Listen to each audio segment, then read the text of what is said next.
Hello, this is Berzinsky for Beardbrand. Welcome to the week 13 update of the growing my beard for 90 days without cutting and trimming. It's been a long and winding road. It's led me to this, and I want to talk to you today about the 5 things that I've learned through my journey.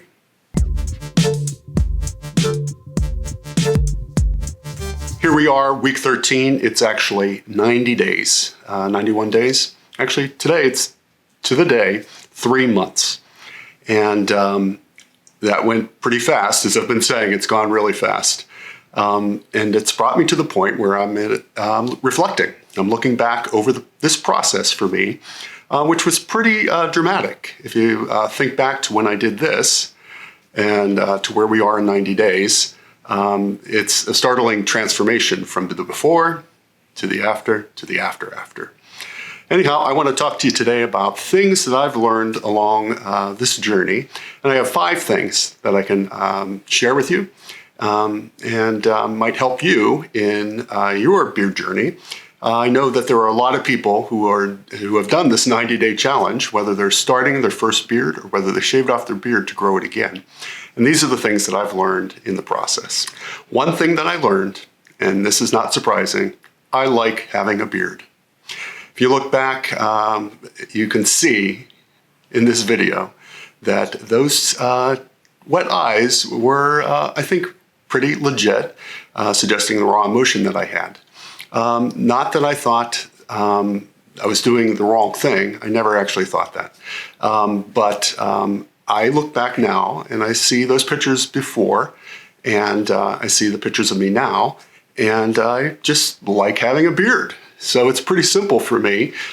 This challenge has reinforced the fact that I like being a bearded man. Your challenge might reveal to you that you prefer your beard shaved, or you prefer your beard at some other point along the journey, or you prefer your beard longer.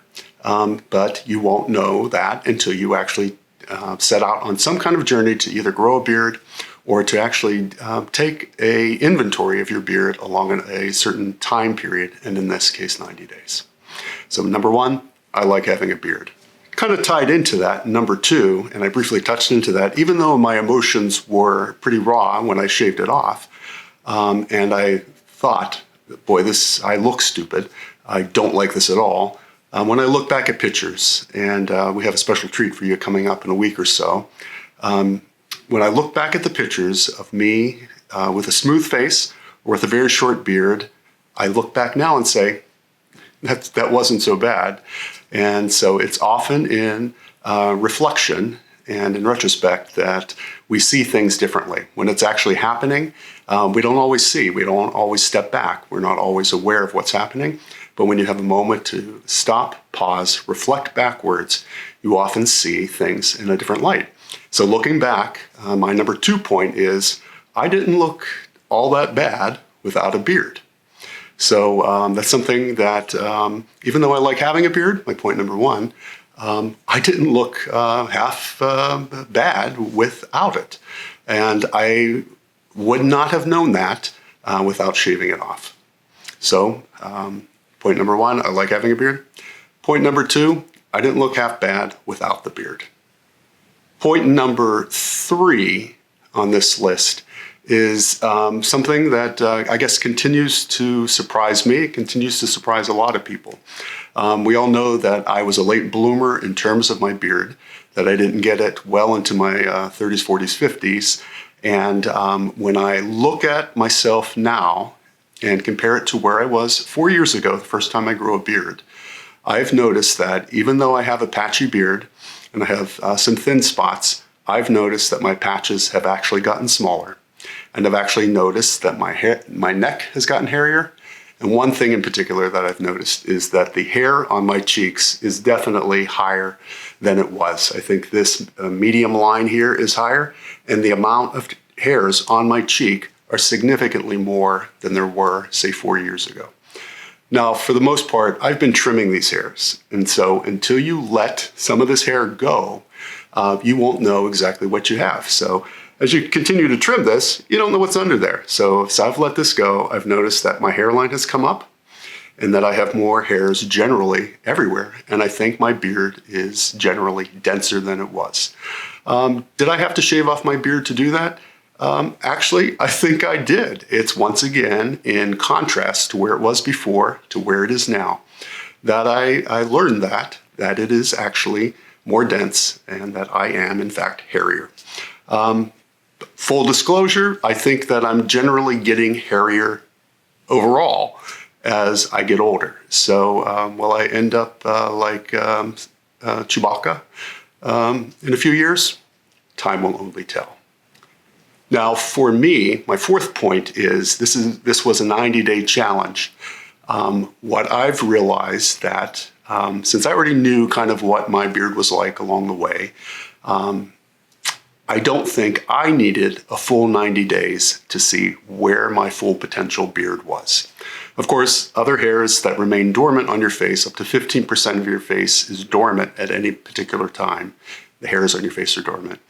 So some of those hairs continue to pop out. That might also contribute to why I feel that I appear hairier now. I think it was at day maybe 65, 70 when I realized that this is a beard.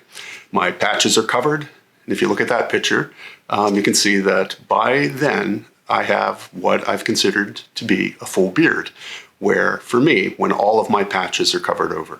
So I didn't need 90 days. That doesn't mean that you don't need 90 days or that you might not need more. For guys whose beards grow slower, you might need more time than 90 days to see what your full potential is. A lot of other guys who have fast-growing beards with even coverage, you might know in the course of 3 weeks or 4 weeks what your full potential beard is. So for me, I just realized that it's not 90 days, that I could probably have scaled that back for me, back to about 70 days, 75 days. But that's something I wouldn't have known until I shaved it off. So my last point, number 5, will I do this again? And the question is yes. Now, I'm not systematically going to do this every November. But what this taught me is because of, I guess my second point, even though it was shocking, I didn't look half bad. I might revisit alternate beard styles that before I haven't. So for the past 4 years, I've had, at least this size beard, if not bigger. If you look at this picture, my beard was immense. It's probably the equivalent of 10 and a half weeks. The hairs on the bottom of my chin were almost 5 inches long. It's 10 months of growth. And that doesn't even take into consideration that I probably trimmed it off. So it might be approaching a year for me. But looking back, seeing my beard at, say, 6 weeks, 8 weeks, 10 weeks, there are styles that I might want to revisit along the way. So will I cut off my beard again? Probably yes. But for sure, what I know is that I will be trimming it up and probably experimenting a little more over the next few months on different variations of style. One of the next videos you'll see from me is when I actually go to the barber, which I want to talk to you about now. Since I've done no trimming and no cutting, there are areas of my face that need severe attention. So when you're doing a challenge like this, you have to take into consideration that you might look a little rough. I look pretty polished, but up close, the hairs on my cheek, people have actually come up to me and grabbed a hair on my cheek.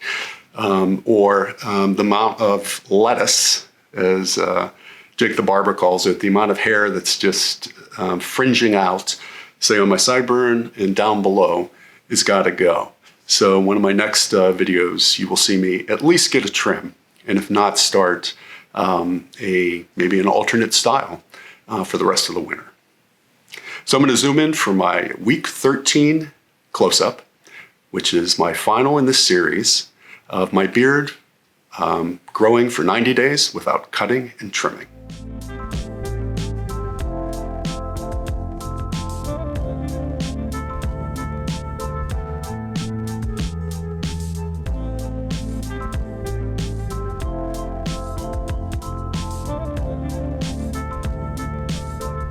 So that's it, guys. That's my beard at 90 days without cutting and trimming. Tell me below if you have come along on this journey of growing your beard for 90 days without cutting and trimming, and what you have learned along the way. Until we meet again, beard on. Thanks for watching this video. Beardbrand has launched a private community called The Alliance. It's for men who are looking to invest in themselves and who are looking to keep on growing. Click the link over there and come join us, or stick around and watch some more awesome videos.